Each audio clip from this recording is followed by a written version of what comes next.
um Fortuna Crítica com esse trio maravilhoso e esse bar mais famoso do Brasil, quiçá do mundo, com a Jota. Você teve adoentado, não foi a Jota? Foi o quê? O ouvido. O ouvidinho. Tinha o quê? O ouvido tinha uma pequena cera. Ah, o ouvido tinha uma pequena cera. Pequena cera alojada. Seca. Alojada. Quantos centímetros? Uns 5 centímetros. 5 centímetros de cera. Esse menino é um produtor. A nossa convidada de hoje é uma fonoaudióloga. A nossa produção separou alguns memes que encontramos na internet. Mas antes disso, seguindo o rito de expansão, o nosso direct recebeu uma mensagem. Uma mensagem para mais um membro da equipe. Por favor. Cadê a produção? Ah, Vanessa Fonseca. Gente, amo do Fortuna. Gente, amo do Fortuna. Eu amo a voz do homem do bar. A Jota, me liga. Te adoro. Bem, se ela souber que você tirou 5 centímetros de cera, eu acho que ela vai mudar essa mensagem. Você é casado? Eu sou casado. Você é casado? É pra ela te ligar? Não. Ah. Bem, Vanessa, muito obrigado por participar. E mande sempre sua mensagem, agora que a Jota está sem a cera no ouvido. Vamos lá. E aí, produção, quais são os memes referente à fonoaudiologia? Vamos ver o que é que nós temos. Eu colocando meus óculos, porque não consigo ouvir o que estão dizendo. Ótimo. E pior que ele tem razão, viu? É fogo. O hábito. Vamos ver o áudio que te mantém. Esse está precisando de um psiquiatra, mas tudo bem. Outro, vamos lá. Se minha voz for realmente igual ao áudio do WhatsApp, peço perdão a todas as pessoas com quem conversei na minha vida. Mr. Bean conversou com quem? Ai, quando você fala para o seu paciente de voz, manter hidratação, você só podia ser Zeca mesmo. Manda, Zeca. Off e estou no modo 2F. Fome e fono. Vamos lá. Primeira vez fazendo exercício com a fome. Não, língua no céu da boca, assim.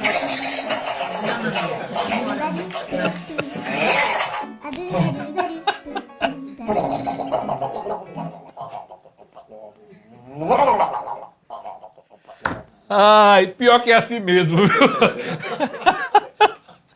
Pior que é assim mesmo. Olha, eu fico muito feliz que os nossos ouvintes estão mandando mensagens. Mandem mais mensagens, viu? É isso aí. Vamos lá, né? Vamos rodar a vinheta para começar esse papo legal com essa figura fantástica. Vamos lá.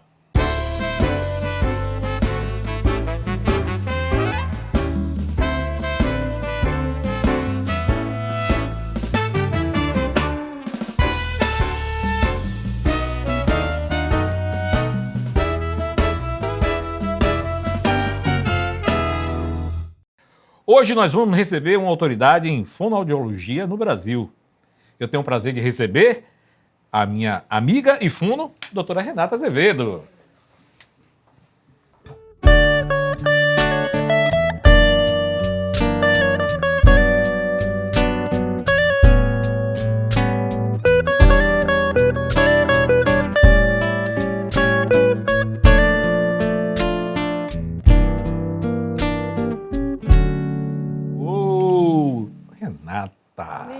Muito obrigado de você estar aqui na casa da gente. Eu que agradeço esse convite. Você gostou? Foi bem recebida? Mas muito mimada. Foi? Muito mimada, muito mal acostumada. Depois você quer falar sobre sussurro, porque eu quero saber se é um tal de um Indira aí, soube que essa pessoa é muito maldosa. Ah, nem te conto. Depois a gente conversa. Mesmo, porque é sério. Você veio diretamente para essa entrevista de São Paulo, aquela cidade que eu adoro também. Isso. Gente, a Renata é minha fono, tenho uma amizade com ela e é assim, uma das profissionais mais competentes que eu conheço. Aqui vocês vão ficar conhecendo, viu?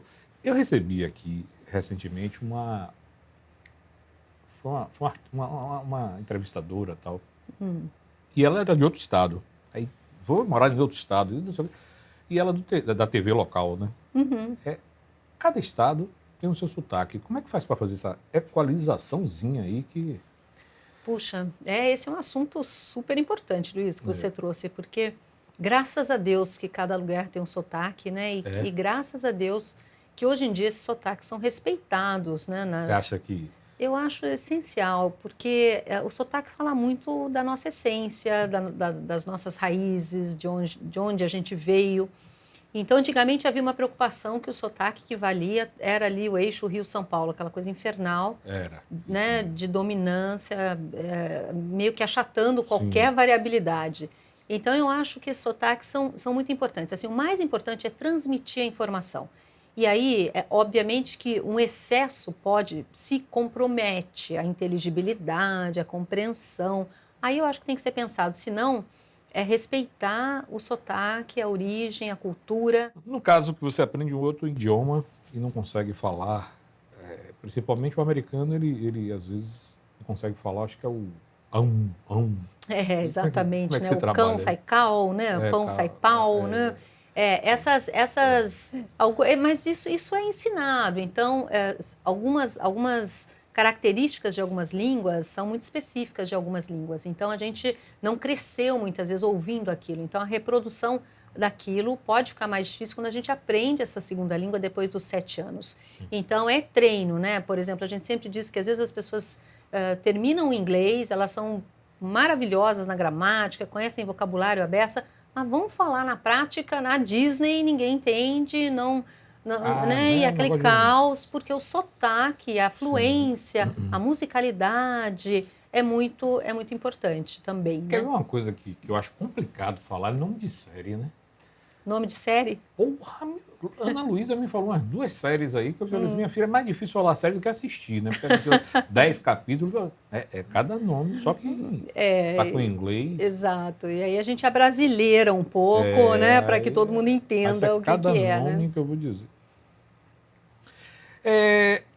2 gêmeos, um gêmeos. Um só, por favor. Eu tô te comprometendo. Um casal de gêmeos já é bastante. Um casal de gêmeos. Um casal 2 de filhos, gêmeos, Sofia e Gabriel, fazem 24 anos, dia 30, agora essa semana. 24? Então, 24, grandes já, trabalhando, então é um... Mas estão na área de... Não. A Sofia fez história, o Gabriel propaganda, então legal. eles já estão estagiando e já estão começando a pôr a mão na massa um pouco. Então, sim, um casal de gêmeos. Legal, porque faz propaganda. É igual a Luísa aqui. Luísa exatamente. Faz a propaganda. Isso mesmo. Mas você vem de uma família de médicos, né? E aí, como é que foi a escolha aí para Fono? Pois Você sabe que minha pequena está fazendo medicina. Poxa, olha só, tá vendo a área da saúde, né? eu estou trancando a porta porque ela quer falar só do coração. Eu estou com medo. Vamos devagar, né? Com dor. Eu acho que a área da saúde é uma área muito especial, né, Luiz? Você tem que gostar de gente, eu acho que você tem que gostar de ouvir história, eu acho que você tem que ter um acolhimento que vai além da competência de tratar o que tem que tratar, que é uma condição básica que tem que ter. Mas eu acho que você tem que gostar das histórias, você tem que ter paciência de ouvir, você tem que perguntar. Então, meu pai, pediatra, né, e meu irmão cardiologista, primos e muita gente que, de fato, está na área da saúde. Então, a escolha da fonoaudiologia foi um pouco de querer estar na área da saúde, mas também lidando com comunicação. Então, é a união, para mim, que foi perfeita do ponto de vista profissional. Eu gosto muito do que eu faço, eu adoro o que eu faço. Eu acho que é um desafio danado, é muito dinâmico o tempo todo. Né? Como eu acho que, nesse sentido, todas as outras áreas também, Sim. a gente está sempre com novidades e com coisas vindo. Então, foi um pouco por aí. Mas o início foi assim, tateando, né? O que é isso? Porque a fonoaudiologia, ela se desdobra em muitas áreas. Você tem pessoal que trabalha com a parte auditiva, de crianças que têm, ou adultos com problemas auditivos, as pessoas que não falam, né, ou que tem uma questão com a língua, que precisa falar melhor. Vamos fazer um teste com ele daqui a pouco. Daqui a pouco a gente vê o que se trata. Um testezinho aí que vai...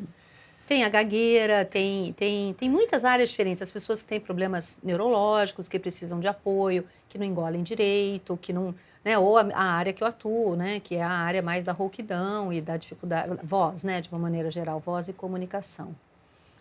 O Brasil hoje é referência em estudo de fonoaudiologia?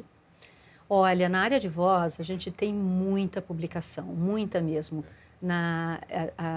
A voz cresceu muito no Brasil, né? A gente tem a doutora Mara Belal, que foi uma referência, é ainda muito importante na área, e na época, lá atrás, na década de 80, ela foi uma das primeiras, né, a trazer muitos desses estudos para o Brasil, estimulando muito a formação de fonoaudiólogo.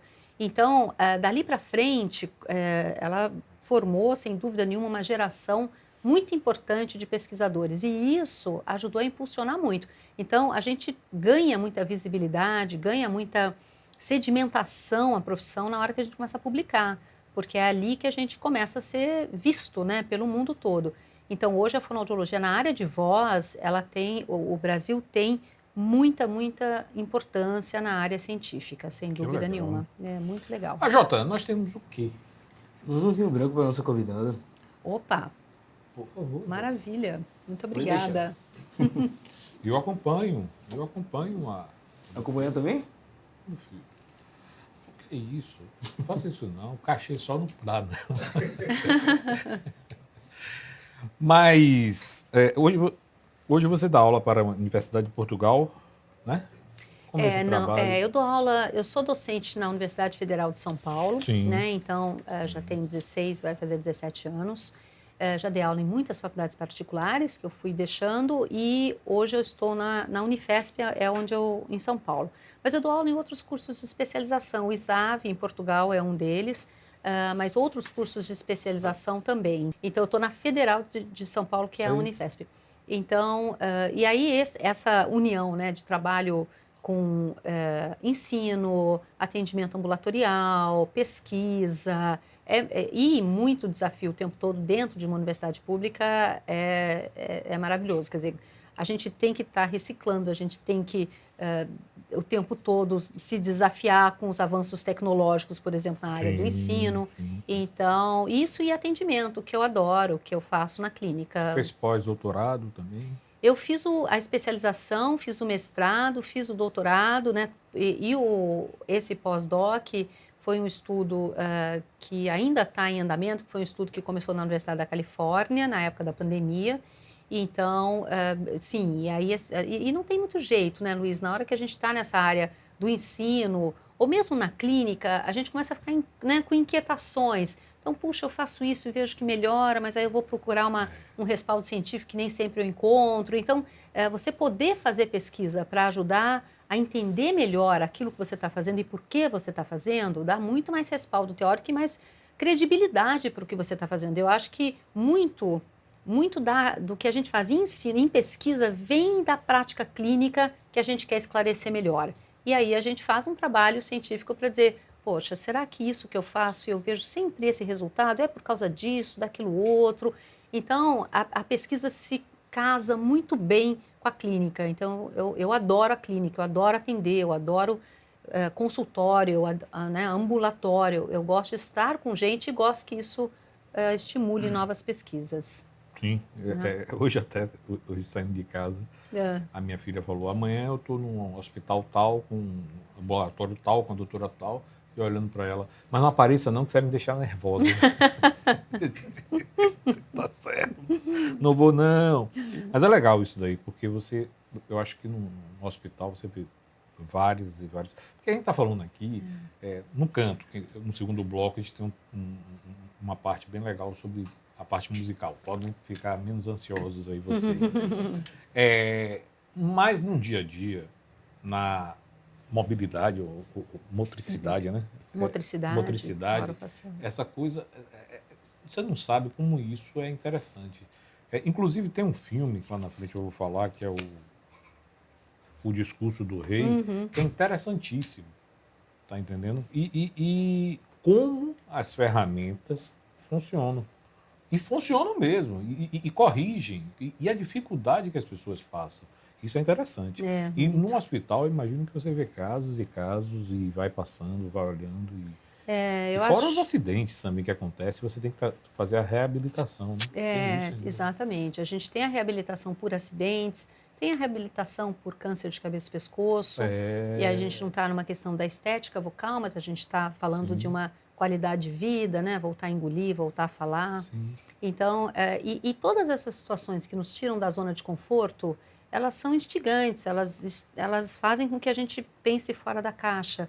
Isso é muito legal, porque isso nos anima a ver que a profissão é muito dinâmica e a gente, né, tenta soluções para quadros que, às vezes, situações que a gente ainda não viveu, que são novidade, às vezes infelizes na área. Sim. Então, eu acho que sim, né? A gente tem essa área do canto e a gente tem essa área muito da reabilitação para valer, né? E olha, eu vou falar uma coisa para vocês. Eu fiz uma cirurgia uma vez e depois da cirurgia eu tinha que urinar.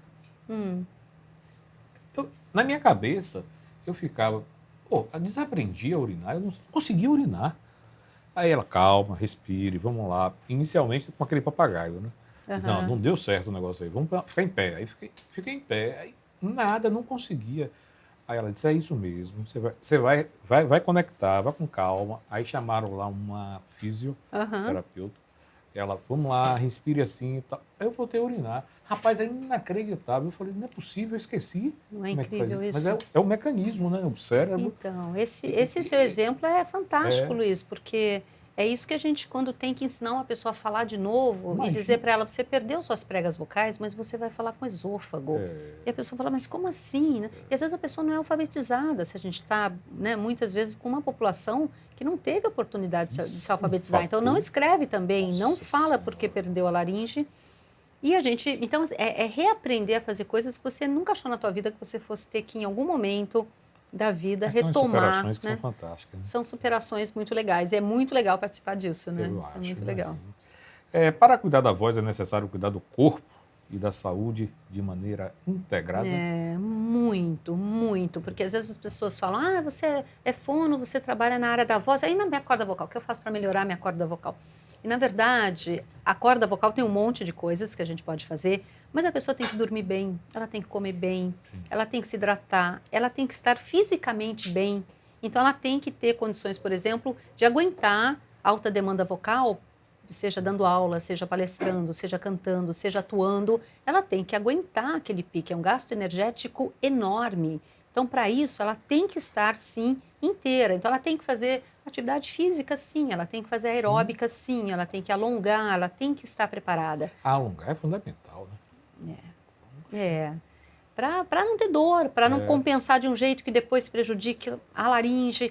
Então, hoje em dia, quando a gente fala, né, de alguém que tem uma demanda muito alta, como é a demanda da fonação, e a gente vê alguns cantores líricos perdendo muito em peso, depois de 2, 3 horas de ensaio, só cantando ali, quietinha, né? Quer dizer, só cantando, mas com volume. Então, o gasto energético é muito alto. As pessoas, a gente não se dá conta, né? Até uma hora que a laringe falha ou que a voz fica rouca, aí você fala, oh meu Deus, espera aí, como é que eu me viro com isso aqui, né? Se eu tenho que dar uma aula, se eu tenho que fazer uma palestra, ou se eu tenho que apresentar um projeto que vai ter concorrência de outros projetos. Eu preciso passar credibilidade, eu preciso passar confiança, eu preciso saber passar muito domínio do assunto. E às vezes aquela voz mais tensa, mais abafada, com articulação meio travada, não passa nada disso. E a pessoa perde uma concorrência, perde enfim, algo que gostaria muito por conta de uma comunicação ruim. Então sem dúvida, precisa cuidar que tem do que tratar, corpo. Né? Precisa tratar de tudo, né? A alimentação é cada vez mais importante, porque é um gatilho para refluxo. Então, precisa tomar cuidado, precisa pensar. Aqui na produtora, por exemplo, tem um rapaz que precisa tomar cuidado com a alimentação. Né, gente? Vocês conhecem, né? Ele come de tudo. Na verdade, de tudo mesmo. Até um saruê, se passar, ele tá matando e comendo. Nunca vi. Ô, AJ, qual é o nosso vinho? Ele é um peramanca. Tô pagando aqui uma dívida de 2 anos. Tô pagando uma dívida de 2 anos. Mas venha, por favor, Jota. Sirva aqui a doutora. Licença. Muito obrigada. De nada. Eu não vi Peramanca, Opa, da casta Antovais Peramanca. e Arinto, Vou brindar aqui com a... da safra de 2018. Sério? Ele é de onde? Ele é um vinho português. É um vinho português. Informações É? completas. Ah, Opa, saúde. saúde. Tô pagando a dívida. Meu Deus. Só aqui para tomar Peramanca, porque olha, Bota pra gelar. maravilhoso. Belíssimo. Obrigada. Hoje, esse negócio do vape, né? Eu abri a porta do avião, saiu um casal da minha frente, o cara... Eu disse, que droga é isso, rapaz? Até falei com o André, o que é isso aí? O que é isso aí? É um cigarro eletrônico. Esse cigarro eletrônico, hein? Me fala aí um pouco aí.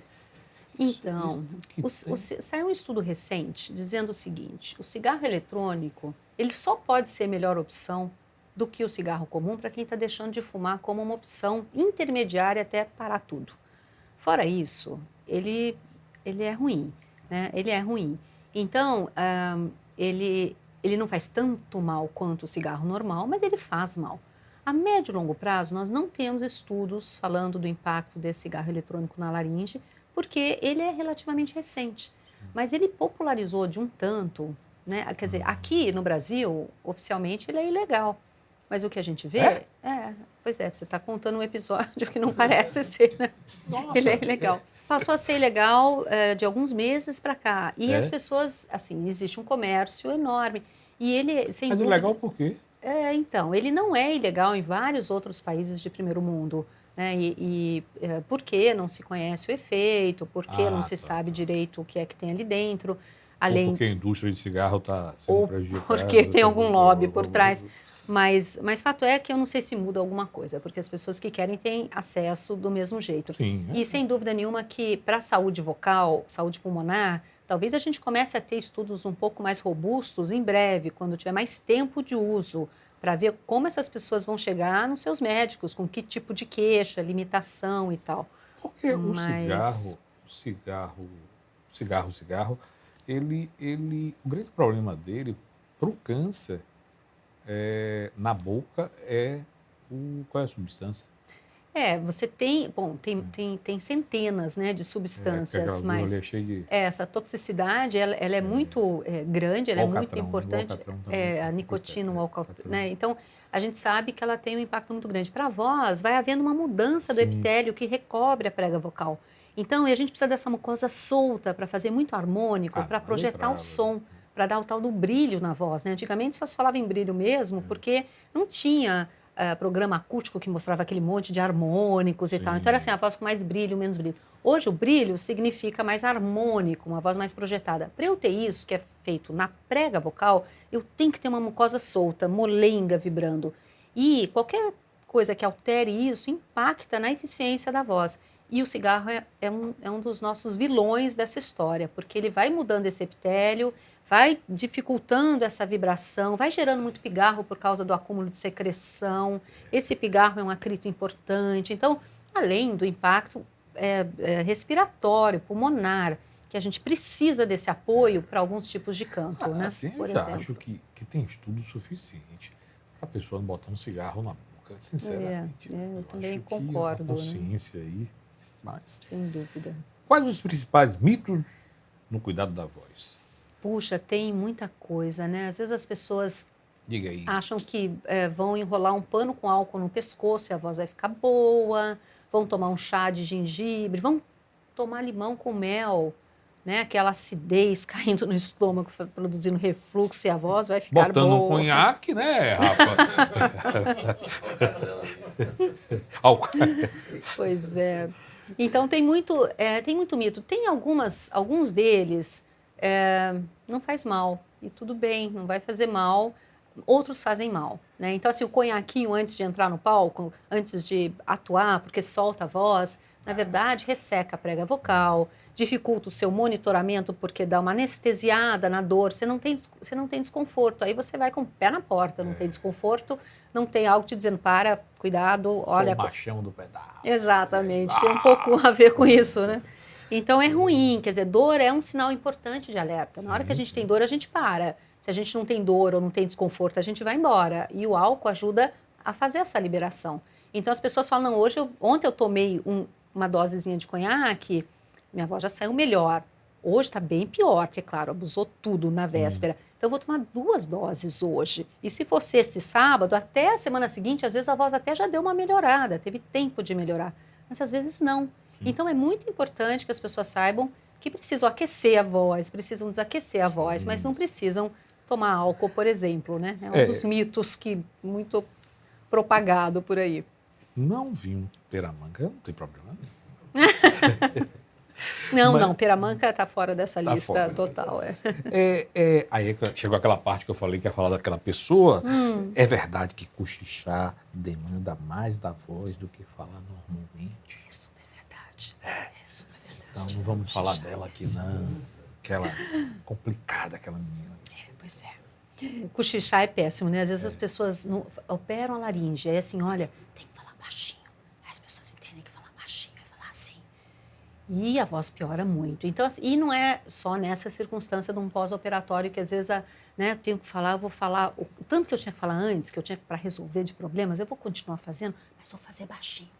Então, assim, falar baixinho é muito difícil fisiologicamente, tem um ajuste ali que não funciona bem, você tem que pôr mais força. O ar, ao invés dele passar laminar na corda vocal, ele passa em turbilhão, ressecando essa mucosa, diminuindo a viscosidade, que é uma secreçãozinha que tem por cima da prega, que é muito importante para ajudar a vibrar. Não pode ter muito, mas não pode ter pouco. Então, na hora que eu falo sussurrado, eu resseco muito isso. Então, é ruim. Então, as pessoas têm de falar em voz mais baixa, né, idealmente, mas com voz plena. Então, agora, o abuso maior mesmo é o grito, né, Luísa? Aí o pessoal... Agora, o grito, você pode falar, mas quem que grita o tempo todo, que é adulto e tal? É mais difícil, alguém que sai berrando, mas às vezes não é. Né, Não é não? Basta a aeromoça falar da fileira 1 a 5 que você vê com essa confusão. Isso é verdade. E ali é uma situação pontual, mas se você for pensar num volume aumentado, funciona assim, sabe uma mangueira que você bota o dedão para a água ir mais longe, pra você aumentar a pressão da água? Então, é a mesma coisa na prega vocal, só que, felizmente, não é água, senão a gente estava tudo afogado ali, né? Não é água, é ar. Então, assim, é a prega vocal fazer mais firmeza para aumentar a pressão do ar na saída, para o ar sair com mais força, para o volume aumentar. Então, essa pressão é que machuca a corda vocal. Então, falar um pouco alto muito tempo é péssimo. E isso a gente faz muito, né? Às vezes, né? Pois é. Eu fui a um médico uma vez, aí ele examinou. É corda ou prega? O nome correto é prega vocal, que é uma dobra da musculatura, é uma prega. Uma prega. A prega vocal, ele falou assim, rapaz, está intacta. A doutora conhece, porque tem lá os exames. Uhum. Aí ele virou para mim e falou, você nem parece que é baiano. Eu falei, sou cheio. Entendi agora. A comparação agora eu não entendi, não. Ele disse, rapaz, porque chega cada baiano aqui com a voz estourada, as pregas, eu não entendi a comparação. Olha, não conheço essa. Provavelmente, como ele é uma celebridade, deve ter sido dos artistas baianos cantando axé, né? Ou às vezes é alguém que come muito acarajé com muita pimenta e tem muito refluxo. Aí as pregas, porque não só a vocal, né?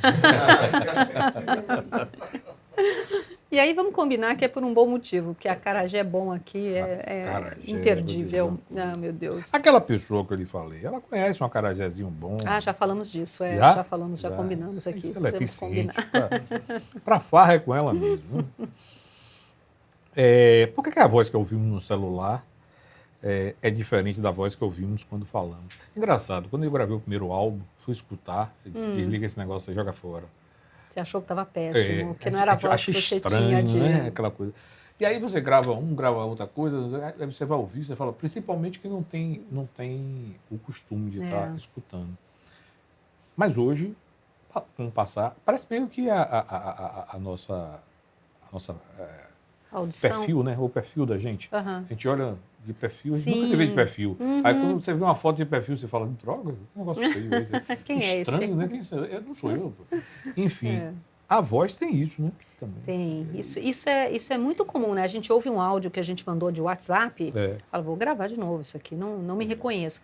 Mas isso é com todo mundo, né, Luiz? Isso é em parte porque a gente se ouve de duas maneiras. A gente tem uma condução do som que é óssea, que quando a gente fala vai por dentro do osso, e tem uma outra que é por fora, que é essa que a gente fala e se escuta. Que é a Condutiva chama, né? Então condutiva. é uma amplificação do som que é ósseo ou esse que vem por fora. Quando a gente ouve no WhatsApp, a gente está só se ouvindo por fora, porque a gente não está falando ao mesmo tempo. Então é sempre diferente. Assim, triste ou não, de fato a voz que a gente tem é aquela que a gente está ouvindo no WhatsApp. É aquela que todo mundo escuta. Porque essa que a gente ouve enquanto fala tem a condução óssea que só a gente tem enquanto fala, porque toda essa condução acontece.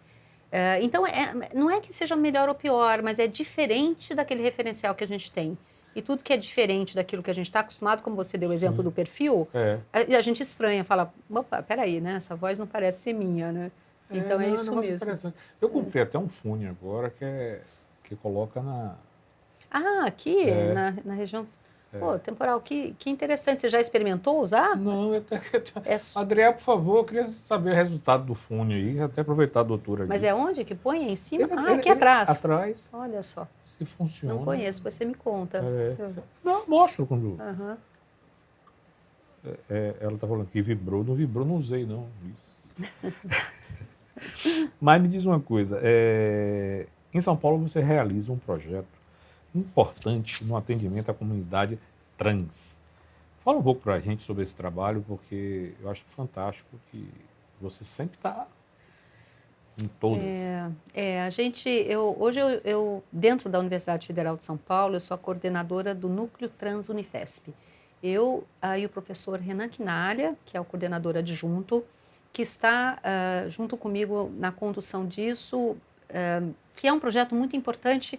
Na verdade, é um ambulatório, junto com uma série de outras ações que o NTU, que a gente chama que é o Núcleo Trans Unifesp, realiza. A gente tem hoje, dentro dos nossos ambulatórios, mais de 12 especialidades diferentes trabalhando. Então, a gente tem psiquiatra, psicólogo, enfermeiro. A Natália Rocha, que é Tenori, que é enfermeira, é a chefe do ambulatório. A gente tem cirurgião, enfim, plástico, tem urologista, gineco, endócrino. A gente tem muita gente trabalhando para dar assistência a essa população. Hoje a gente tem mais de 300 usuários que vêm ao nosso ambulatório para fazerem todo tipo de apoio, então de transição, então com aplicação de hormônio cirúrgico e também de voz e comunicação. Então, além disso, a gente tem cursos de extensão, a gente tem, a gente se preocupa com trabalhos de pesquisa na área que também a gente conduz, e a gente tem uma preocupação muito grande em dar voz para essa comunidade. A gente entende que são pessoas de alta vulnerabilidade. Eles procuram quando eles querem fazer a transição, então eles querem a hormonização, ou eles querem a cirurgia, ou eles querem melhorar o que a gente chama de disforia na área da voz, que é uma inconsistência entre a voz que ele tem e a voz com a qual ele se identifica. Essas pessoas não saem de casa para uma entrevista de emprego porque elas têm vergonha de quem, né, do gênero com o qual elas se identificam. Então, uma mulher trans, por exemplo, né, então nasceu com a genitália masculina, mas se identifica como uma mulher, se veste como uma mulher, mas tem uma voz grave. Elas não vão para a entrevista de emprego porque elas têm receio de transfobia, de julgamentos e tal. Então, a gente acha que essas são pessoas que precisam do nosso apoio. Né? A gente sabe que a genitália se forma mais ou menos na 10ª semana intraútero e essa identidade na 20ª, do ponto de vista cortical, cerebral. Então, muitas vezes, isso não bate. Na maioria das vezes bate, mas muitas vezes não bate. Então, não são escolhas. As pessoas nascem com essas características e elas precisam de acolhimento. Hoje, felizmente, a gente tem vários centros no país todo com equipe bem montada para o atendimento a essas pessoas. Sabe qual é o nosso sonho? É que não precisa existir o Núcleo Trans Unifesp. Nenhum lugar especial para o atendimento dessas pessoas, mas isso só vai acontecer quando a sociedade puder acolher essas pessoas sem transfobia, porque hoje isso não acontece. Então, elas não vão nos atendimentos de saúde básico, de, fazer prevenção de câncer de mama, ginecológico, porque sofrem transfobia, mesmo com questões relacionadas à lei, né, ao uso de nome social, por exemplo. Então, a gente precisa ainda desse centro de apoio. E é isso que a gente faz lá, né? A voz fina, tá lá. A voz fina ou a voz grossa? Existe algum Alguma cirurgia que ajude, que auxilie? Fora as técnicas Isso. de fonoaudiologia. Para essa população? É. Tem, a gente tem. Em geral, né? Em geral. Em geral, a gente tem sim, né? Por exemplo, para a voz ficar mais aguda, tem vários procedimentos médicos otorrinolaringológicos que são feitos. Então, a Isabela Tavares, por exemplo, é a otorrino responsável por esse ambulatório no Núcleo Trans Unifesp, onde a gente também, né, faz esses procedimentos cirúrgicos.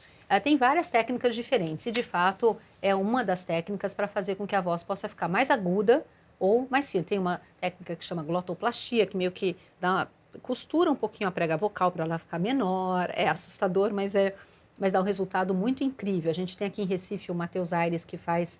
Mas aí fica como? Grosso ou fino? Ela diminui de tamanho. Então, se a prega vocal é desse tamanho, ela Sim. é costurada para ela fica mais fina, porque ela fica com menos massa. Como uma corda de violão mais fina ou menor. Né? Ela vibra mais rápido, mais ciclos por segundo, a frequência sobe, fica mais aguda, exato.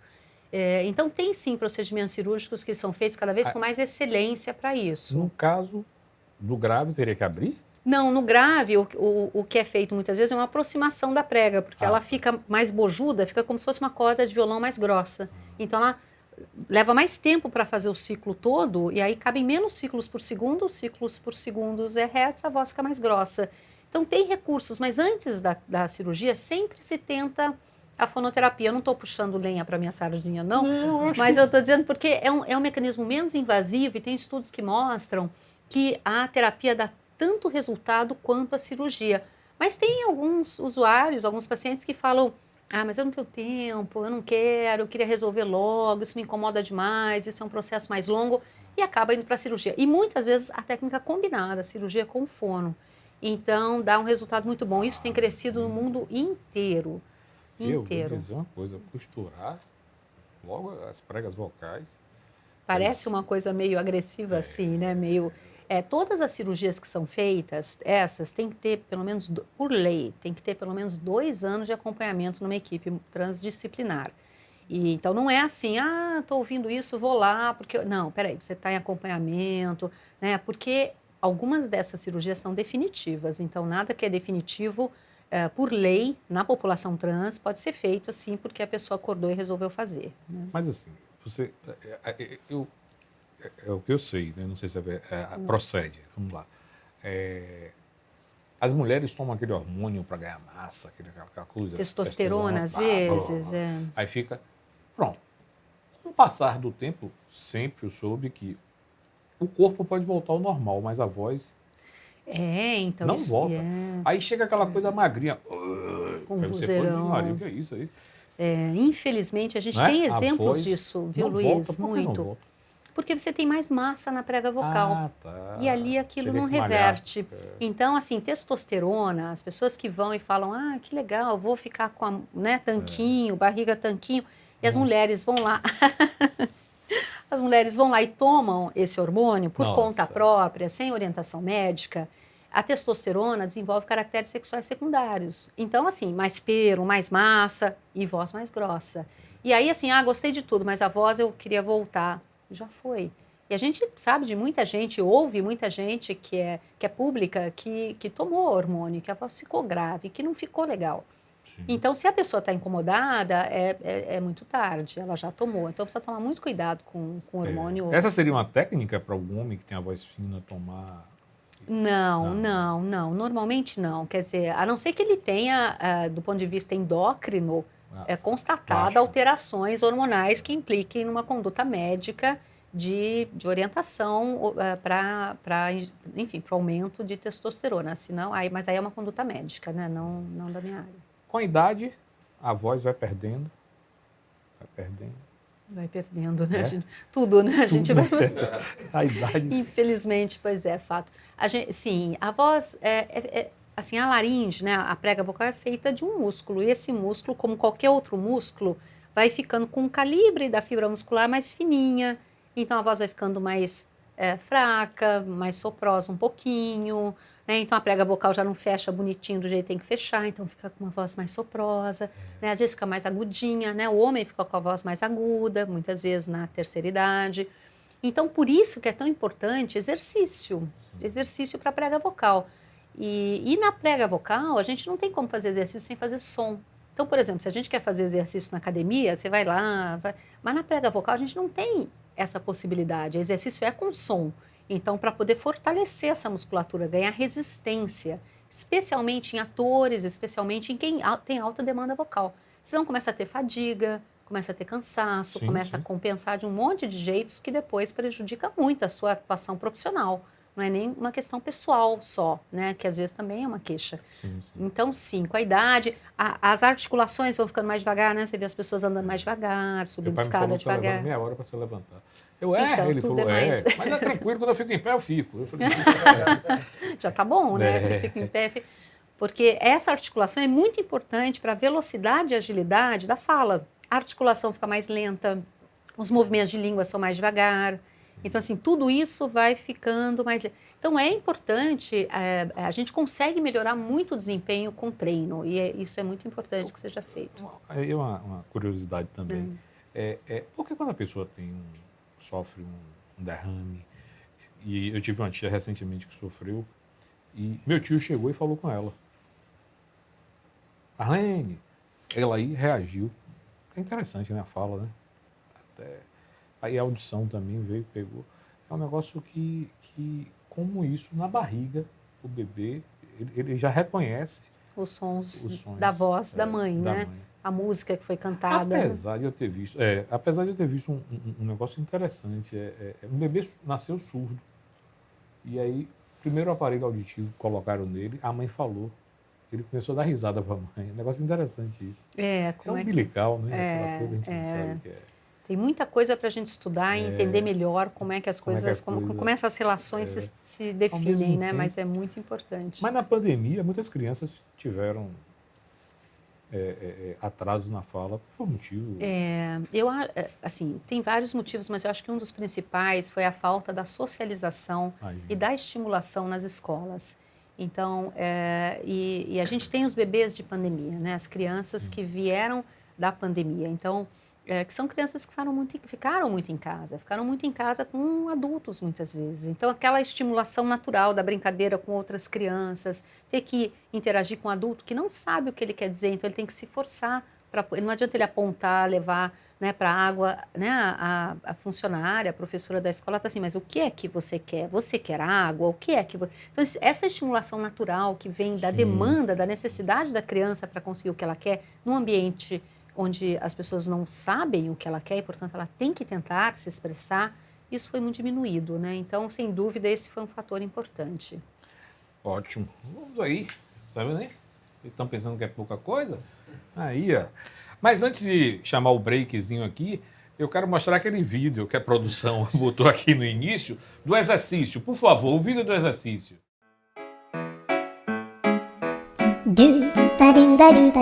Não, língua no céu da boca, sim.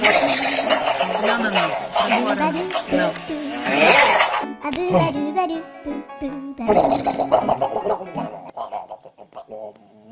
não. É bom? Esse é bom, hein? Olha, gente, vamos a um pequeno intervalo e já voltamos com a doutora Renata.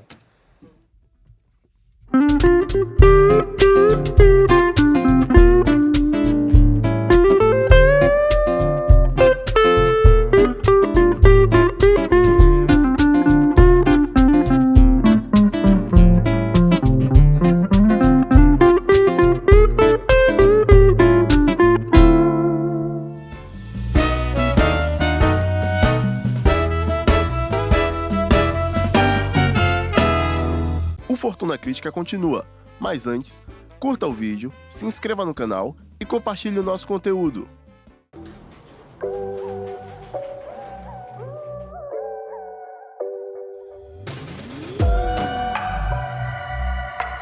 Inaugurada em 2018, a Arrojal Sá é uma produtora baiana, com sede em Salvador e filial em São Paulo. A Arroz tem um olhar único para a produção musical, audiovisual e de conteúdo digital. Antenada com as principais tendências, realiza projetos que vão de álbuns, shows, podcasts, clipes musicais, vídeos, até o gerenciamento de carreira artística e outros. Sofisticação, criatividade e cuidado são as marcas da Rogel Sá, entregando produtos e serviços com qualidade ímpar. Saiba mais sobre a produtora nas mídias sociais.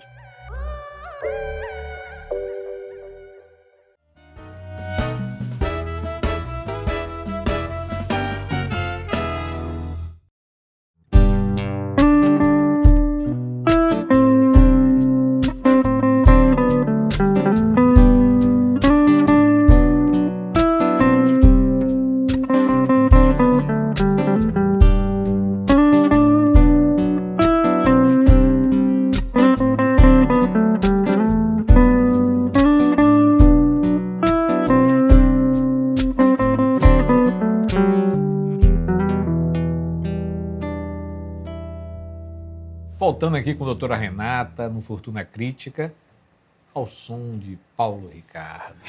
Música dele aí. É isso aí, turma? Ah, tô dizendo. Nesse segundo bloco, vamos falar um pouco sobre a fonoaudiologia na música.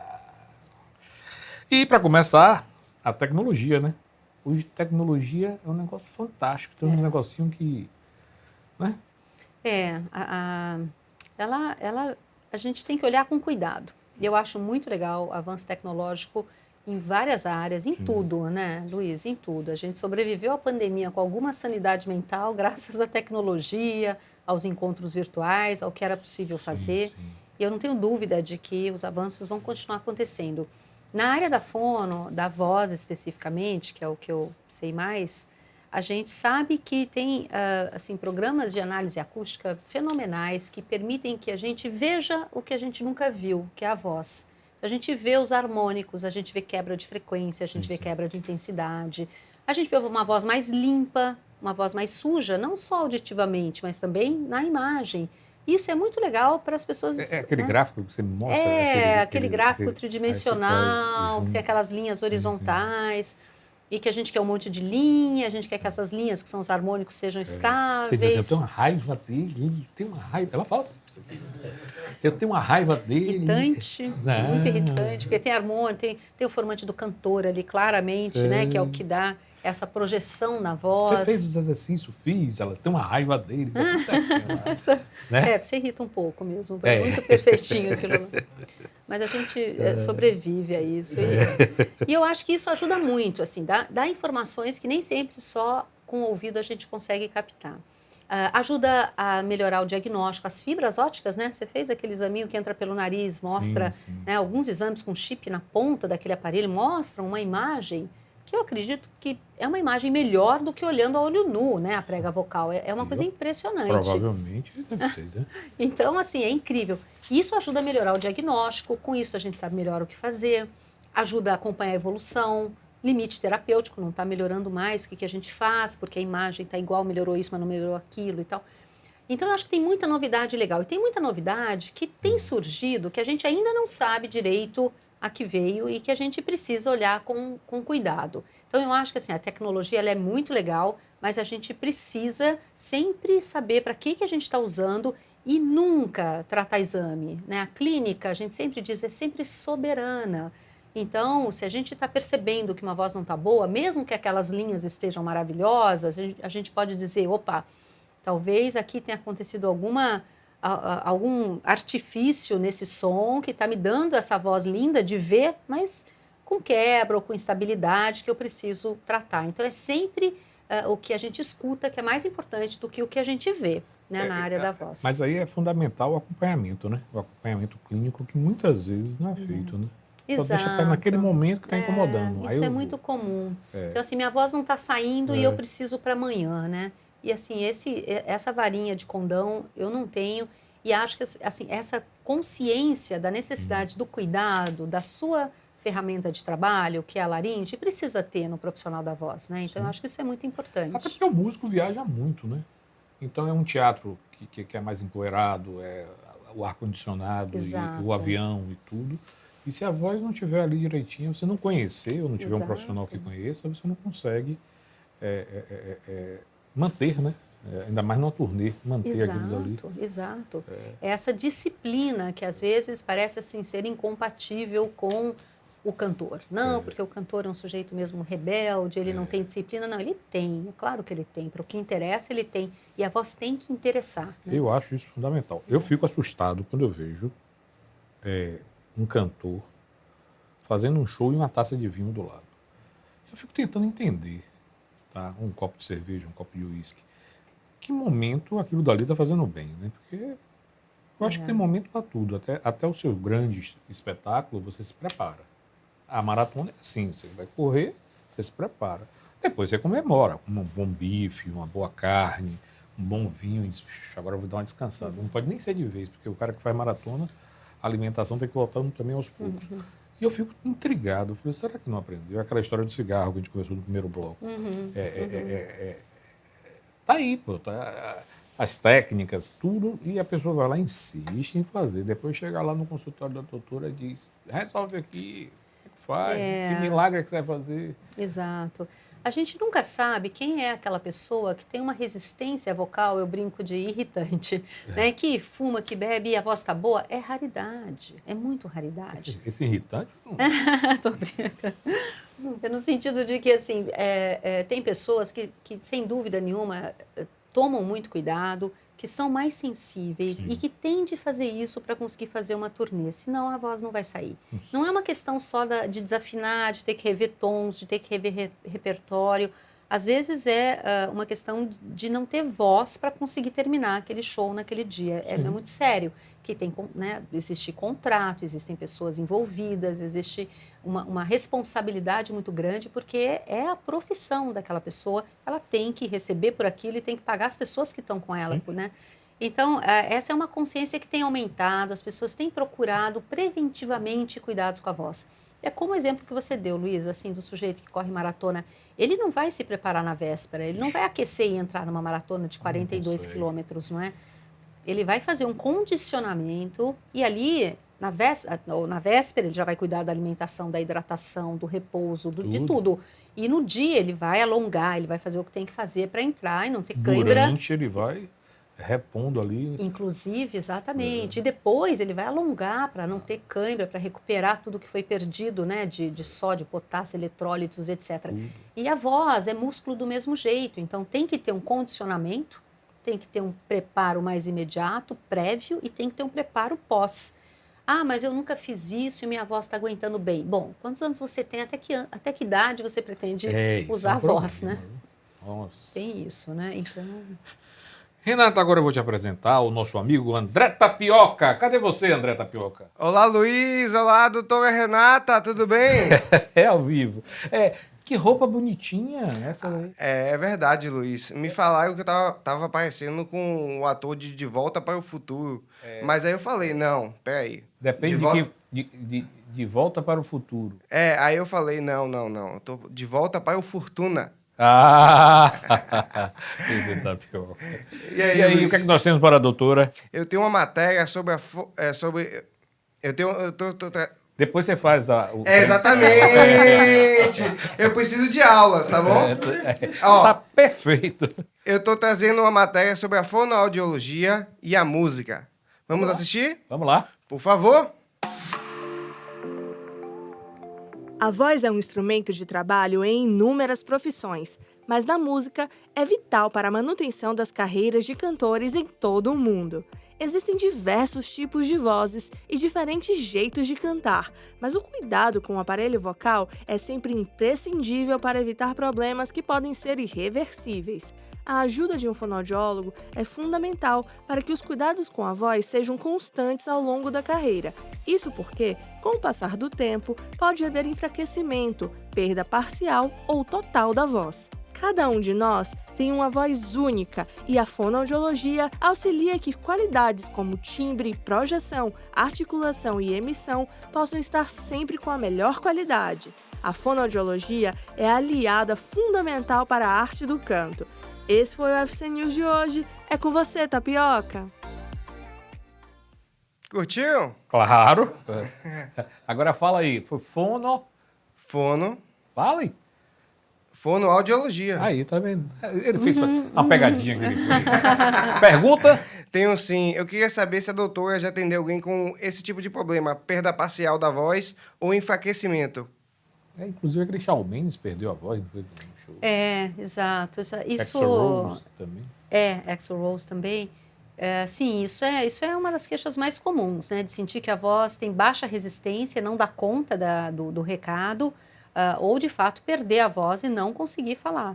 Então, sim, isso é muito frequente nos exemplos aqui que o Luiz citou, né? Então, cantores muito consagrados que às vezes, pelo histórico de vida, estão lá fazendo aquele show, mas a gente ouve uma voz, às vezes, com muito ruído, com muita soprosidade, e eles estão lá por conta de uma história de vida, e não necessariamente por aquele dia, porque a voz tá ruim.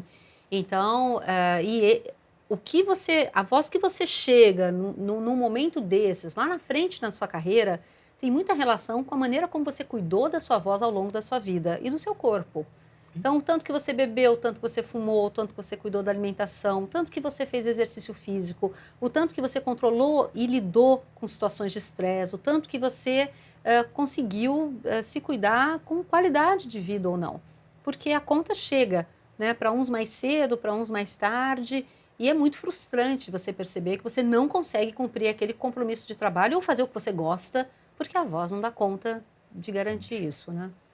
E aí, Tapioca? Com certeza, a manutenção da nossa voz é essencial para todos nós. Tapioca. Essa foi péssima, viu, Tapioca? Foi péssima, mas rimou pelo menos, né? Obrigado, Tapioca. Obrigado, Luiz. Obrigado, doutora. Nossos brinquedinhos, por favor. Traga nossos brinquedinhos aqui, que agora você vai sofrer. Doutora, esses são alguns? Esses são alguns dos brinquedos. Posso pegar aqui? Pode. Muito bom, muito bom. É legal isso aí? Mas vamos falar um pouquinho sobre isso, esses aparelhos aqui. E se qualquer coisa a gente pode usar naquela... A gente tem um cobaia aqui que a gente pode usar. Isso aqui é bom, rapaz, doutora.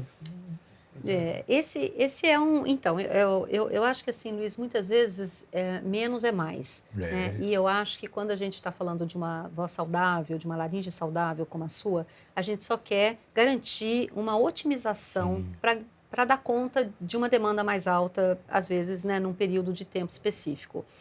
Então, por exemplo, esse é um exercício que a gente liga, né, aqui a vibração, e a gente define a força dessa vibração, né, que é o aparelho que eu uso também no consultório, que você tem, que é um aparelho sem fio e vibratório. Então, ele faz uma vibração externa, uma vibração mecânica da laringe, onde a gente associa exercícios para ajudar a mobilizar essa prega vocal, mobilizar essa mucosa e aumentar essa amplitude de vibração.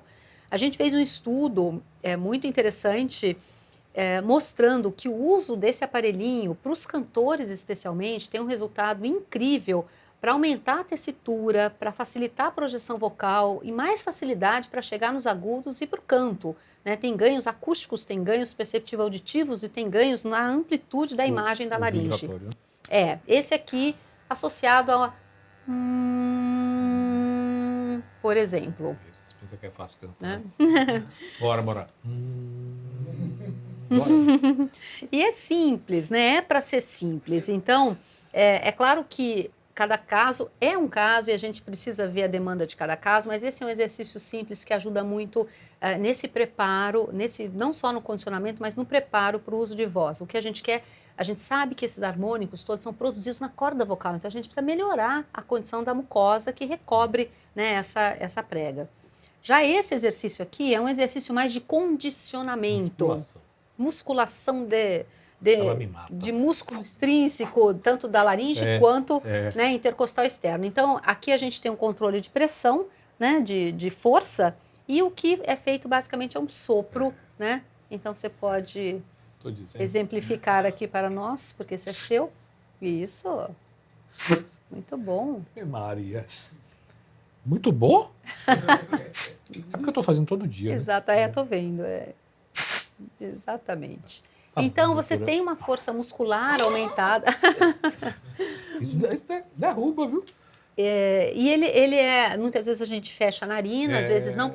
Mas a gente faz isso 25 sopros, por exemplo, 5 dias por semana, para aumentar a força muscular, porque o apoio respiratório é muito importante. Então, não é um exercício para fazer antes de cantar, esse é um exercício de condicionamento, não de Produção, tem um aquecimento. que eu esqueci, que é o tubinho. Achei aquele negócio tão interessante. é, o Com tubo a na garrafinha água. d'água. Pede a Kel para É. a produção para trazer aqui. Isso. Sim. Então, é otimizar, né? É potencializar aquilo que você já tem funcionando bem, mas que a gente quer melhor para uma demanda que vai exigir mais, né?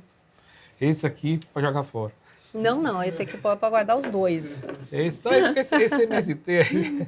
Ele é trabalhoso, né? Os dois cansam bastante, quer dizer, esse cansa bastante, mas os dois são muito importantes. Mas o do tubinho com a água, a doutora explica, até a forma que a bolha sai, tem todo um estudo aí. Ela me explicou esse negócio, mas ela vai explicar aqui.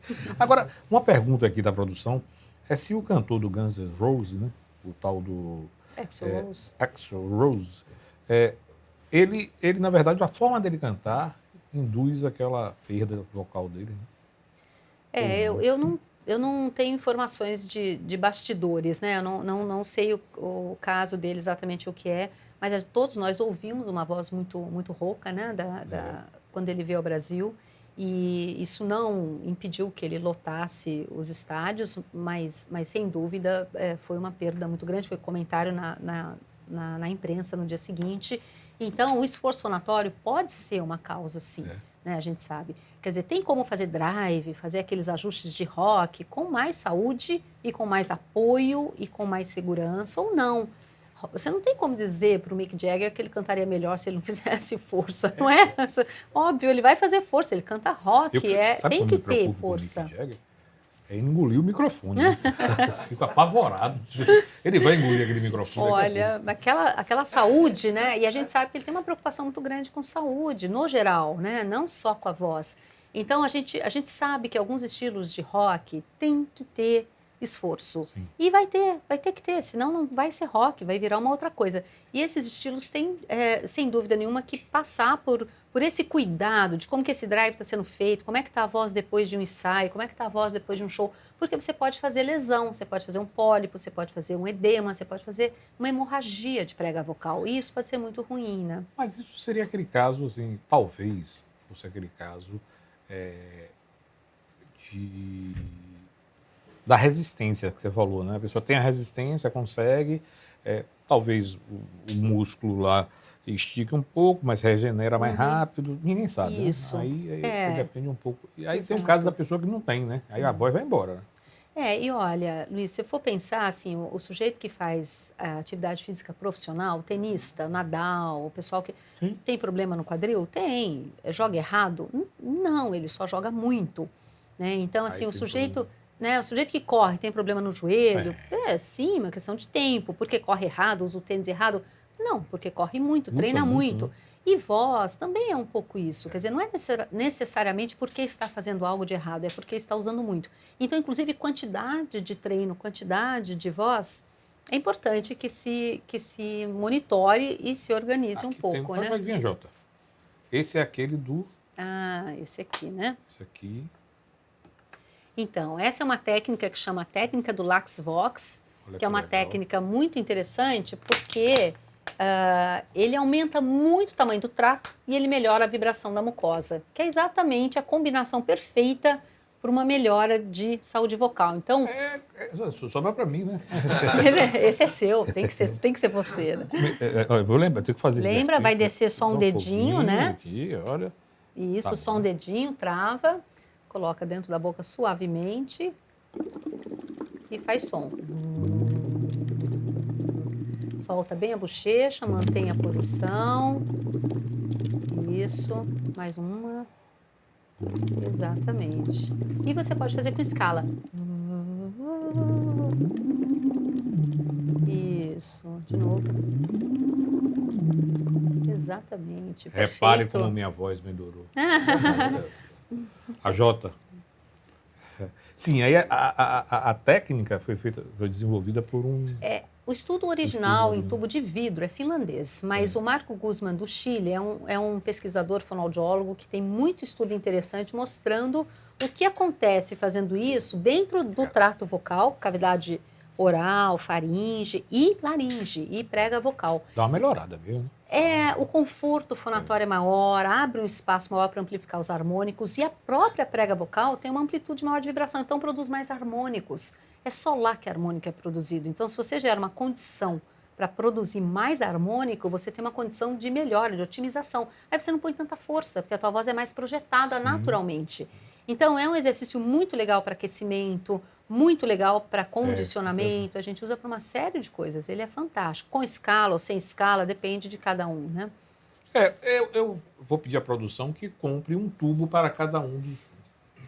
Por favor, um tubo, viu? Dos músicos. Os músicos aqui precisam de um tubinho.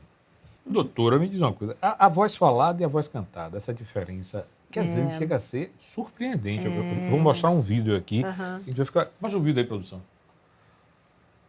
I'm gonna sing Anyone by Demi Lovato. Perfect. Let's hear it.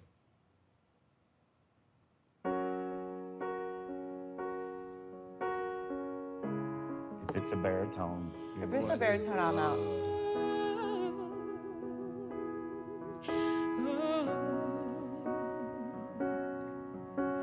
I tried to talk to my piano. I tried to talk to my guitar. I talked to my imagination, confided into alcohol. 100 million stories and... Exemplo maravilhoso que você trouxe. Maravilhoso. Eu até quero depois ver direito esse negócio aí. Me conta aí. Incrível. Ali era o Lionel Richie, né? No jurado. Ele era um dos jurados. Então, você vê que o ajuste é muito diferente, né, Luiz? É muito diferente. A posição da laringe, a amplitude do trato, a posição da língua, da mandíbula, do véu, o apoio respiratório. Então, você vê que ela muda completamente.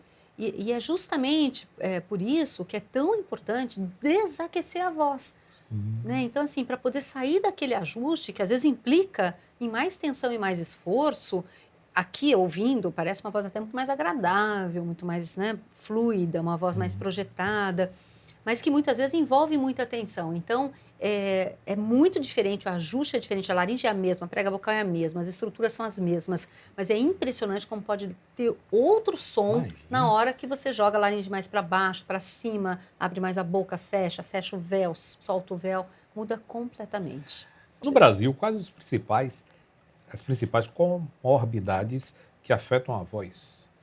Tem alguma coisa a ver no Brasil? Olha, existem alguns estudos mostrando, por exemplo, a associação de poluição e voz. A cidade do México, por exemplo, é uma cidade que a poluição é muito alta.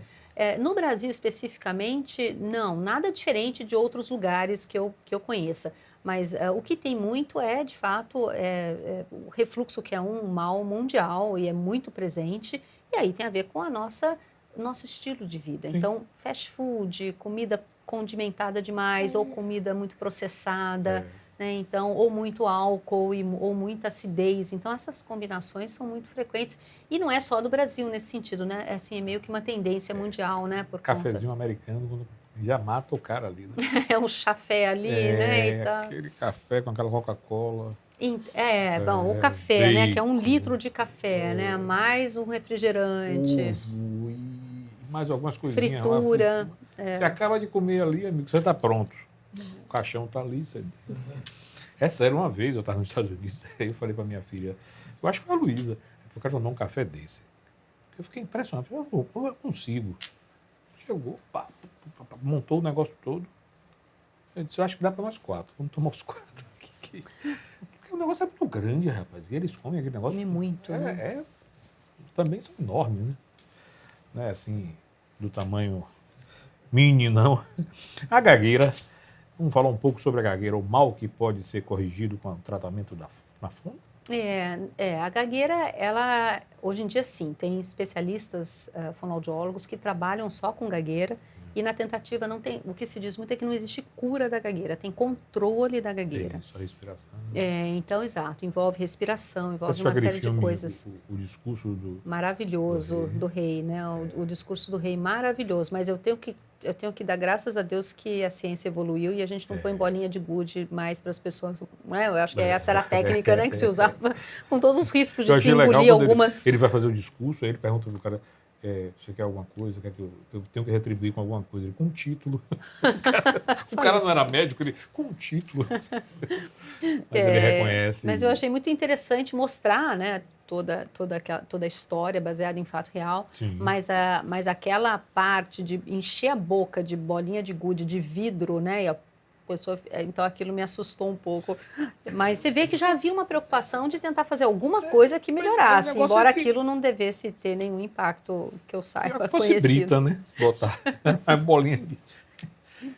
Exato. Mas tem, né? Tem cura hoje, você controla. Tem um controle, eu não trabalho, gagueira é uma área bem especializada, mas eu sei que tem sim, as pessoas precisam, porque é um impacto muito grande na comunicação das pessoas gagas, e isso, do ponto de vista profissional e pessoal, pode gerar quadros muito importantes de retração e de dificuldade de inserção no mercado profissional. Então, sem dúvida nenhuma, tem especialistas que trabalham nessa área, que fazem trabalhos maravilhosos. Muitas pessoas sofrem de disfonia, né? E aí? Pois é, né? Explica aí para todo mundo. Disfonia, né? Isso, Disfonia é o distúrbio da voz, né? É a rouquidão que a gente usa, que é o termo mais informal, é a rouquidão. E ela tem muitas causas, né, Luiz? Então, assim, a rouquidão, a gente não é normal, né? Uma criança rouquinha não é normal. Às vezes o pai olha e fala, uma voz rouquinha grave, parece com um pai, que fofo e tal. Ou então a história de que quando crescer passa.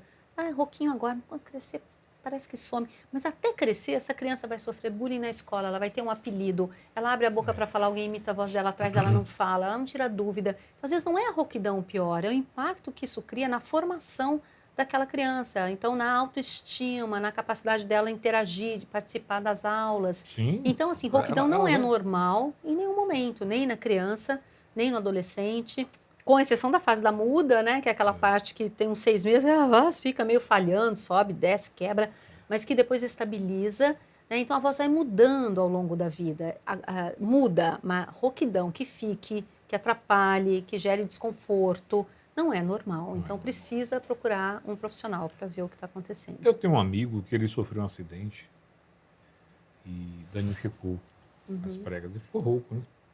Então, ele falou, o apelido dele era Pato Rouco. E aí, quando ele ligava, ele ficava danado, que ele ligava para alguém, aí o filho atendia, alô, ele falava, Cabral, seu pai. O menino, mãe, pai, eu acho que é secretária eletrônica. O cara ficava danado. Mas é um negócio complicado. Imagine isso que o cara está consciente, porque sofreu o acidente. Agora, imagine a pessoa que tem a criança e tem que administrar isso na escola. Exatamente. Que não tem nem estrutura ainda, né? Não sabe nem como fugir daquilo. Fugir ele sabe, ele não vai para aula, não. Procura tentar fazer de tudo para não nem falar, né? Perguntar, não falar nada. E às vezes, mesmo no adulto, sabe, Luiz, a gente teve uma vez, há muitos anos, uma paciente que chegou com o dedo aqui no pescoço, dizendo assim, olha, doutor, eu tenho um problema. E eu falei, qual é? O dedo do pescoço. Eu não consigo. E eu fiquei olhando, falei, que coisa é essa, né? Falei, mas é o dedo no pescoço? Aí fez o exame de laringe, a laringe normal, prega vocal normal, como era de se esperar, porque uma laringe que está normal, não está normal, está normal, não está normal, né? Não era algo...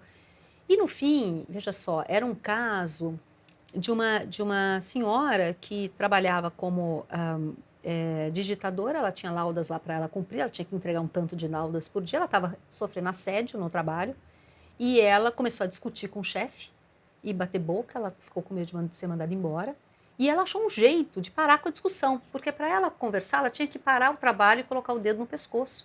Isso foi resultado da avaliação fonoaudiológica, avaliação médica e a avaliação psicológica. Então, ela achou um escape, uma fuga, exatamente. E aí, isso não é um processo consciente, ela não está enganando ninguém, ela não está simulando uma rouquidão. Ela realmente chegou com esse quadro. Então, a gente percebeu, e Freud descreve isso como conversão, que é a transformação de uma ideia inaceitável numa alteração corporal para afastar a ansiedade. Então, ela se encaixou, e esse foi um diagnóstico do pessoal da saúde mental, né, da psicologia, que atendeu essa paciente, e mostrando assim que a disfonia ela pode aparecer de várias maneiras diferentes. Olha que interessante isso. E a gente precisa estar aberto para essas possibilidades e não falar, põe super bonder aí no pescoço que resolve, sabe? Ou então, assim, que bobagem, fala aí, porque a sua corda vocal está normal, estou vendo aqui que está normal. Então, assim, muitas das vezes em que a gente encara... Aí é que não fala mesmo. Aí é que não fala, vai embora sem resolver o problema e vai procurar um outro serviço, porque a gente não conseguiu ajudar essa paciente. Então, é claro que tem as pessoas que querem ação na justiça e que querem passar em perícia e que têm a má intenção de simular uma disfonia. Isso também acontece. Sim. Mas muitas vezes é um processo de conversão inconsciente e essa pessoa precisa de ajuda. Imagina, botar o dedo, fala. Tira o dedo, não fala. Isso me lembrou... Tá doendo aqui, tá doendo aqui, tá doendo aqui, tá doendo aqui, tá doendo aqui. Descobriu que o dedo tava quebrado, né? Tá doendo em tudo que é lugar. Porque tá doendo em tudo que é lugar, descobriu o dedo tá quebrado aqui. Ficou mais fácil. Mas assim, olha que coisa impressionante. Quer dizer, a pessoa cria uma fuga para aquela coisa ali. Você sabe que isso acontece, a gente recebe casos assim todos os meses. Todos, não com o dedo no pescoço, mas assim, com essa fuga. E é muito interessante como elas aparecem. E, de novo, não é uma simulação, é uma conversão. O primeiro caso que Freud descreveu de conversão foi de uma alteração de voz. Então, assim, isso está presente na literatura há muito tempo. E não é um processo consciente do sujeito. Ele está sofrendo com aquilo, né? Olha que interessante. Eu participava de algumas reuniões na tecnologia, na área de TI, e tinha um cara que, normalmente, ele tinha uma conduta duvidosa, né? E ele aprontava. Aí, quando chegava nas reuniões, todo mundo reclamava, né? Mas fulano de tal, não sei o quê. Ele ficava surdo. Todo mundo falava e ele ficava...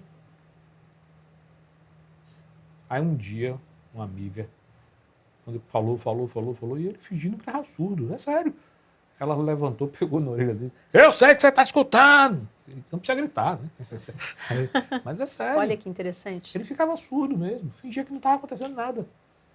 Fingia que era surdo. E isso é uma fuga também. Exato. É o medo. Exato. Tinha um medo de enfrentar. Exato. Sabia fazer. Agora, enfrentar, isso que eu digo. Provoque. Mas tem muitos filhos que têm a voz parecida com a dos pais, né? A genética interfere muito aí. Muito. É muito comum, por exemplo, alguém que tem uma irmã que atende o telefone e fala, é a Maria? Não, peraí, é a Ana, vou chamar a Maria. Isso... muitas vezes se dá por características anatômicas mesmo do trato vocal e também pela maneira como aquela família juntas, né, todas ali as filhas, os filhos são criados. Então é o sotaque, a velocidade de fala, é padrão melódico, é prolongamento de vogal. Então é a voz, mas um monte de outras características também. Então é muito comum sim ser parecida, porque a prega vocal é idêntica de todo mundo, varia no tamanho. Então, o som que é produzido é muito igual, mas todo o resto onde o som é amplificado é diferente. É como pegar uma corda do baixo ou do violão, ela pode ser idêntica, mas ela vai soar completamente diferente dependendo da caixa onde ela está, onde ela vai amplificar, né? Se for a mesma caixa ou parecida, vai ficar muito parecido, né? Perguntas? Alguém quer perguntar? Eu queria saber se, em relação à gagueira, se tem que às vezes quando a pessoa que é gaga canta, ela não gagueja, se tem a ver com respiração também, esse tipo de coisa. Esse é um exemplo que todo mundo Foi o exemplo que ela deu da forma cita, diferente, né? Que existe tem a ver com uma série de motivos diferentes, né? Pode ter origem neurológica, pode ter origem psicológica, né? Então, às vezes é a somatória das duas situações, às vezes é agravada em situação de estresse. Então, sim, e aí tem que fazer o diagnóstico diferencial para saber como orientar esse paciente, mas sem dúvida nenhuma. Qualquer alteração da normalidade sofre influência do estresse, né? Todos nós. Vocês podem perceber, se vocês vão falar numa situação de estresse, discutir a relação, qualquer coisa, com o chefe, qualquer coisa, a voz fica mais instável, pode ter um pouco de tremor, a articulação pode ficar um pouco definida, acelera a velocidade de fala, que ninguém entende o que está sendo dito. Eu conheço um Fórmula 1 aí que, eu vou dizer, difícil. Acelera, Não né? entende nada. Exato. Começa Exato. Rapaz, é o quê? E às vezes é só ansiedade base, às vezes é o aspecto emocional que envolve aquela situação. Você quer acabar mas logo ele com me deu outra aquilo. desculpa. Ele disse que ele é tão inteligente que ele pensa primeiro e depois fala. Quer dizer, a fala já está tudo embolado. Isso é muito comum, essa é a desculpa mais comum que eu ouço também. É. Mas muitas vezes é sob situação de estresse. Às vezes as pessoas falam, eu falo muito bem, mas quando eu vou falar em público é um horror. Sim, porque você tem uma coisa que chama sistema nervoso autônomo, que se divide em simpático e parasimpático. Quando o simpático atua, ele seca a boca, você fica nervosa, você fica, né? Quer dizer, o sangue vai para os órgãos mais importantes, você fica pálida, tem taquicardia, tudo isso. Vai pro cérebro. Exatamente. E a voz fica pior, porque você articula menos, você está menos vascularizado, você tem menos secreção na sua boca. É difícil falar sem secreção. Aí passa aquela situação de exposição, aí a pessoa senta lá, confortável, e pensa, agora eu estou melhor, podia falar agora que eu estou bem para falar, se voltasse a fazer tudo de novo. Então, sem dúvida que o estresse tem um papel muito importante em piorar todas essas situações. É o segundo maior medo da humanidade, é falar em público. Exatamente. Primeiro é a morte, o segundo é falar em público. Isso mesmo. Botar para falar, Fabrício. Tem alguma pergunta? Era essa. Era essa? Era essa. Ele agora está mais solto, né, Sandrinho? Sandrinho, tem mais alguma pergunta? Eu estava com essa pergunta. Não, é porque essa coisa do canto já é um pouco diferente, a gagueira, tem tudo isso aí que a doutora envolve outras falou. áreas cerebrais, né? Então, isso também, é principalmente... Né, doutora Renata, que dica você daria para que as pessoas possam cuidar diariamente das suas vozes? Esse rapaz ali acorda, ele faz o quê? Se a gente está pensando na prevenção, eu acho que é ficar atento a algumas questões. Primeiro, hidratação. Beber bastante água. Não é quanto mais melhor, mas é por volta de uns 2 litros. Tem uma conta por peso, que dá, em geral, entre 1,8 e 2,1 litros. Não é quanto mais melhor, senão sobrecarrega a função renal, perde eletrólitos, não é quanto mais melhor. Então, beber bastante água, evitar álcool em excesso, não fumar, dormir bem, comer bem, com saúde, né? Quer dizer, cuidar da voz é cuidar do corpo, é fazer atividade física, é estar bem. E assim a voz tem condição de estar bem, né? Cuidar para evitar refluxo e cuidar se sentir a voz falhar, se sentir que cansa. Às vezes a pessoa fala, mas não é que a minha voz está com som ruim, eu só canso no final do dia. Esse é o começo de uma rouquidão, muitas vezes, é a fadiga. É a pessoa sentir que de quinta para frente a voz já não está igual a segunda ou terça. Mas não tem rouquidão, é só cansaço. Não é só cansaço. Se você está cansado para falar e sente isso que você não sentia, pode ser sinal de alguma coisa, né, com muita força que você tem feito ali. Então, precisa ficar atento aos pequenos sinais e procurar um médico otorrinolaringologista ou um fonoaudiólogo que vai necessariamente te encaminhar para o médico. Tem de fazer exame, ninguém trata de orelhada, a gente não sabe o que tem na laringe sem olhar a laringe. Então, isso é muito importante. Às vezes as pessoas falam, mas dá aí uns exercícios para eu fazer. Eu não sei o que você tem na laringe, eu tenho que ter certeza que essa é a conduta, né? Então, é ficar atento aos pequenos sinais e não achar que está tudo certo, daqui a pouco melhorou. Não melhorou. 15 dias de rouquidão é o máximo que a gente tem de normalidade pós-gripe. Mais que 15 dias mesmo tem que com procurar. A Covid, com essa coisa. A COVID potencializou algumas queixas, mas ainda assim, 15 dias de rouquidão é o limite. Mais que isso, procura um profissional que vai fazer os exames e que vai fazer a indicação da conduta para o caso. E esse profissional é o médico otorrinolaringologista, ele tem de fazer esse exame. Tem no SUS, né, tem na rede privada, óbvio, mas tem no SUS também exames de excelente qualidade que permitem uma visualização da prega vocal e só assim a gente tem certeza do que está acontecendo.